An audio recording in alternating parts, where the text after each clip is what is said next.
Շնորհակալություն, հարգելի գործընկերներ, Տիկին գլխավոր դատախազ, ես երկու հարց ունեմ, երկուսից յուրաքանչյուրը դրվագներից յուրաքանչյուրի վերաբերյալ։ Տեսեք, երեք հարցեր հնչեցին մեղսագրված հոդվածներից մեկի վերաբերյալ, պարոն Աղազարյանին կաշառք ստանալու մասով եւ հարց հնչեց, թե ոնց կարող է պատգամավորը կաշառք ստանալ, եթե այդ հարցի լուծումը չի գտնվում իր լիազորությունների տիրույթում։ Դուք առաջարկեցիք ուշադիր կարդալ 27-րդ էջը միջնորդագրի եւ ուշադրություն դարձնել 438 հոդվածին, այն է պաշտոնատար անձի նկատմամբ ունեցած ազդեցություն, շահադիտական եւ այլ շահագրգռվածություն կամ խմբայցարից ելնելով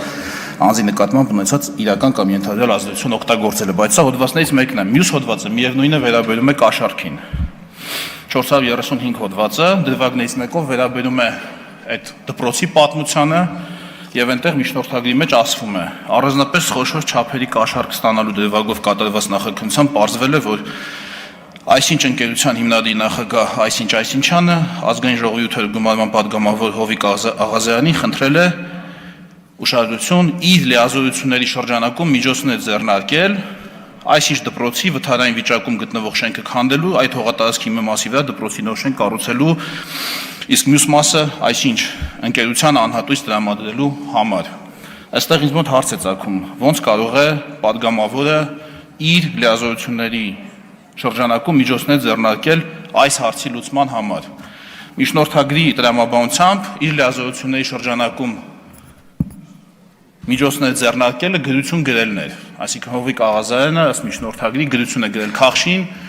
գրության բովանդակությունը չգիտեմ, ենթադրում եմ, որ առաջարկել է, որ ահա այսպիսի մի ներդրող կա կամ չգիտեմ, մի այսպիսի վթարային շենք կա, առաջարկում եմ անել այսպես կամ այնպես։ Ես չգիտեմ, այս հատվածը, այս գործողությունը մենք ինչքանով կարող ենք տեղավորել պաշտոնական անձի լիազորությունների շրջանակի մեջ, որովհետև այդ գրությունից միևնույնն է ոչ մի բան կախված չէր կարող լինել եւ ինչպես ցույց են տալիս գաղտնալսումները, կախված չի եղել։ Այդ մարդիկ ասում են, դե այն ի՞նչ է, սովորական պատասխան է տվել, դա մեզ ինչ, ոչ մի բան չի փոխում, գրություն է գրել ես նայել, ինչ որ բան է պատասխանել, կաշառք ստանալ, ես հասկանում եմ, կաշառք կարող է ստանալ այն պաշտոնատար անձը, ումից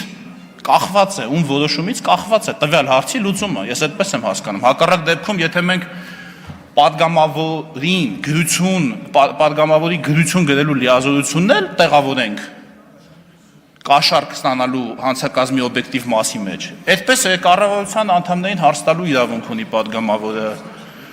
բանավոր, գրավոր, ելույթ ունենալու իրավունք ունի, կարող է ստացվի, որ չգիտեմ, որևէ մեկը որևէ հարց տա, որևէ նախարարի, որևէ պատգամավոր, հետո պարզվի, որ այդ հարցի վերաբերյալ միտեղ կար մի ինչ-որ քրեական գործ, ես չեմ ասում, որ էսա դեպքը, ամենևին, ես խոսեմ կոնկրետ այս հոդվածի մասին, ես չեմ ասում, որ սա այդ նշած դեպքն է, բայց իմ կարծիքով կաշառք ստանալու հոդվածի օբյեկտիվ մասը չի համապատասխանում, երկրորդ մասով, ուրեմն, օրենսգրքի 438 հոդված, այստեղ արդեն ավելի առարկայական է խոսակցությունը, անձի նկատմամբ ունեցած իրական կամ ենթադրյալ ազդեցություն, բայց այստեղ էլ մենք մեկ ուրիշ հարցի պետք է ուշադրություն դարձնենք։ Անձի նկատմամբ ունեցած իրական կամ ենթադրյալ ազդեցությունը միայն պատգամավորական մանդատով չի, որ կարող է պայմանավորված լինել։ Անձի նկատմամբ, այսինքն պաշտոնատար անձի նկատմամբ, այն անձի նկատմամբ, ով որոշում կայացնելու իրավունք ունի։ Իրական կամ ենթադրյալ ազդեցություն կարող է ունենալ իր, չգիտեմ, մանկության ընկերը, իր, չգիտեմ, քավորը, սանիկը, իր կարող է պարտատիրոջ հարաբերություններ ունենան, ժամանակին իրան մի լավություն արած լինի, այդ պաշտոնյան էլ պետքա պատասխանի եւ այստեղ միայն տվյալ անձի պատգամավոր լինելու փաստը բերելը բավարար չի, պետքա նաեւ նայել, թե որ պաշտոնյային է դիմել, իսկ ես կոնկրետ այդ պաշտոնյայի անունը միջնորդագրի մեջ չտեսա, կոնկրետ որ պաշտոնյայի է դիմել օգտագործելով իր իրական կամ ենթադրյալ ազդեցությունը, այսինքն պետք է հասկանալ տվյալ պատգամավորը կամ տվյալ անձը ընդհանրապես, տվյալ պաշտոնյայի նկատմամբ ունի իրական կամ ենթադրյալ ազդեցություն, թե չէ, այնպես չի, որ բոլորը նույն ազդեցությունն ունեն բոլոր պաշտոնյաների վրա։ Մի որևէ մարդու նկատմամբ կարող է ես ունենամ որևէ ազդեցություն պայմանավորված մեր անձնական հարաբերություններով, մեր, չգիտեմ, ընկերությամբ կամ այլ հանգամանքներով այն մյուս падգամավորը կարող է չունենա, նա այլ մի ուրիշ պաշտոնյայի վրա։ Դա հասկանալու համար մեզ պետք է այն մյուս պաշտոնյայի անունը։ Միջնորդագիրն ասում է զանգահարել է ՍԱՏՄ այնիշ պաշտոնյային, ո՞ր պաշտոնյային։ Այդ պաշտոնյան ցուցմունք տվել է։ Խոսել են մի րոպե, քանի վայրկյան, չգիտեմ, 40 թե 50 քանի վայրկյան։ Այդ մյուս պաշտոնյան արդյոք ցուցմունք տվել է եկել ասել է, որ այո, Հովիկ Աղազյանը ինձ զանգահարեց եւ ինձ խնդրեց անօրինական կամ օրենքը շրջանցող բան անել։ Որտեղ են որ ինքը զանգահարել է ՍԱՏՄ պաշտոնյային։ Պարոն Աղազյանն էլ չի մերժում, ասում է, հա զանգահարել եմ, պարզվել է, որ դա հնարավոր չի անել, այդ մարդկանց էլ ասել եմ, չէ հնարավոր չի անել, կներեք։ Այսինքն այստեղ պետք է այն մյուս կողմին մենք լսենք, այն պաշտոնյային, որի անունը այստեղ չկա, ում նկատմամբ պարոն Աղազարյանը ունեցել է իրական կամ ենթադրյալ ազդեցություն, որն էլ հա օգտագործելով նպատակ ունեցել գումար վերցնի եւ այլն։ Կխնդրեի ես երկու հարցին անդրադառնալ։ Հարց համար առաջին. կաշառք ստանալու հոդվածի օբյեկտիվ մասում, որ արարքն է դրված, քաղշին գրություն գրելը, սա է, քաղշին գրություն գրելը։ Մենք համարում ենք